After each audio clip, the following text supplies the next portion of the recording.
actually expecting our first baby in May. So it's kind of like, let's get PR, let's do as much as we can before life gets crazy. So so Congratulations that's on that. that so we're in that mode. Yeah, that's a big step. So congratulations. Thanks. And you? It's been some time. Well, I'll answer your question first before I say that. It's Yes. been a good year so far. Mm-hmm.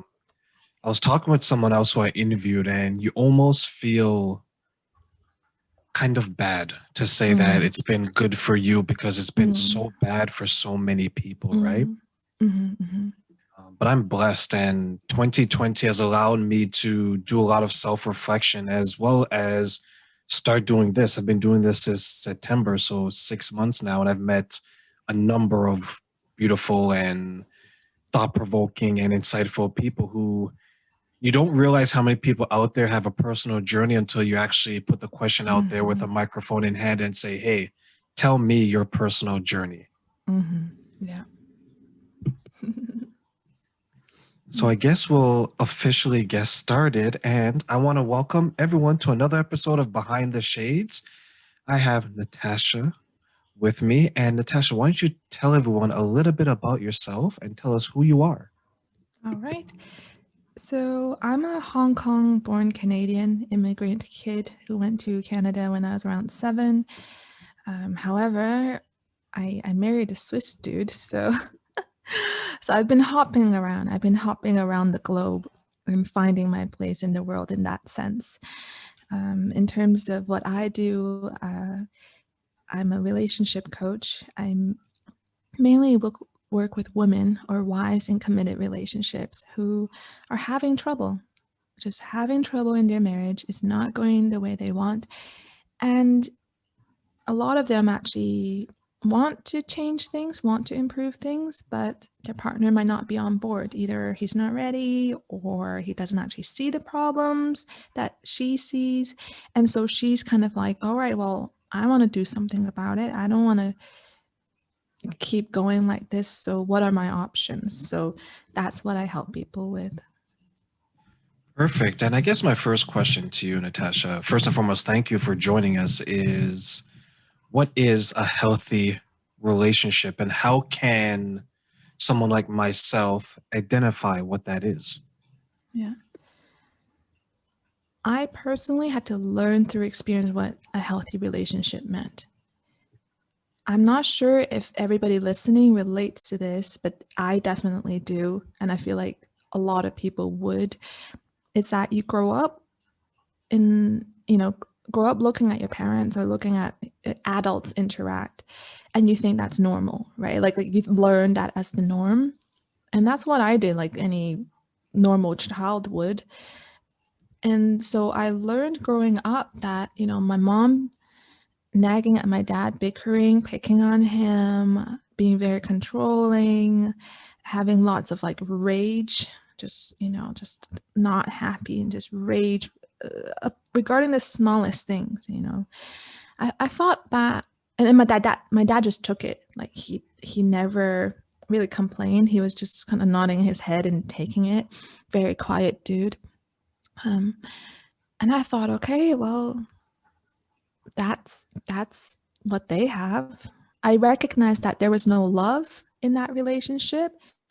I would even say there was some resentment and hate at some point. I think it was just like my mom was still taking care of my dad. Like she was doing the wife role or the wife job.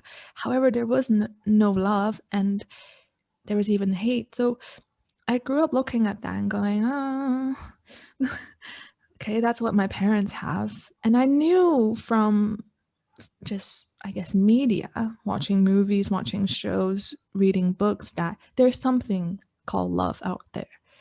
So I aspired to have a relationship where there's love because I knew that that would bring something, that would solve things. They clearly didn't have love, so maybe that's what's wrong, you know. So then, kind of in my dating and my personal life, that's what I looked for. That's what I chased, right? I'm gonna marry someone and I'm going to have love, the love that my parents didn't have. Now, I thought that meant it would maybe lead me to a healthy relationship, back to your question. I thought, okay, that would make it healthy, that love. And so I did, right? Like I found my husband, who I actually work within this business. So I found him. There's lots of love.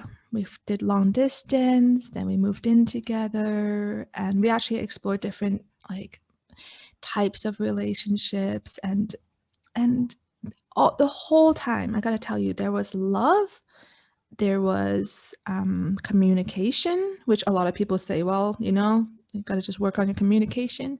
There was transparency or honesty, like whatever was happening, we were able to ask each other questions and get the answer. So I thought, like, oh, come on, like we're change workers. We've made it. We've moved in together. We got married. There's love. There's communication, transparency in the communication. Like this can't go wrong anymore. But then that was still not a healthy relationship. In fact, it looked like it had all the pieces there, but actually it just slowly started to disintegrate. Like what I thought was so not nice growing up, I became that. Like I became the nagging wife. Started to pick on him. I was very controlling. He started to walk on eggshells, and there were things that I held in within me, thinking, to be a good wife, you have to make your husband happy. Like I was under that impression. So I said yes to many things that I didn't want to say yes to.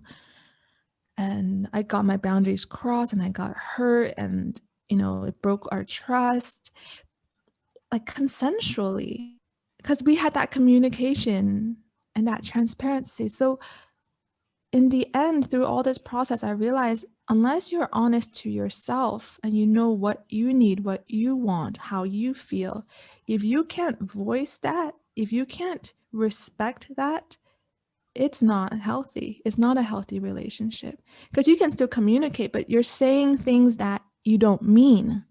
And I did that for years. And I have to say, unfortunately, that love isn't enough. Love isn't enough to keep a relationship healthy, because sometimes you lack skills and tools and recognition of what's true and what's not. And I think that's what happened to me. I thought, oh, love will save everything, but it didn't.